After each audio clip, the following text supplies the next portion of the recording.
Hey guys, in this video we'll learn how you can enable voice chat on Roblox. So make sure to watch this video till the end and follow all the steps properly, and let's begin. First of all, open up your Roblox application and simply log in with your account. And after logging in, you'll be redirected to its timeline page of your account.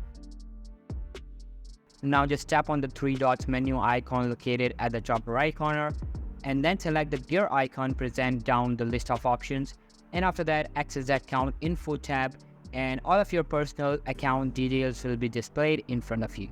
Now to turn on the voice chat, there's a requirement that your account and age must be verified. If you go over to your privacy tab, you can see that the voice chat option is available on my account. If you can't see it yet, then what you need to do is simply go back to your account info and then tap on verify age.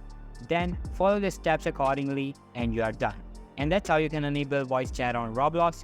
So that's all for today's video, guys. Hope you liked the video. I'll be meeting you in the next one. See you soon. Bye.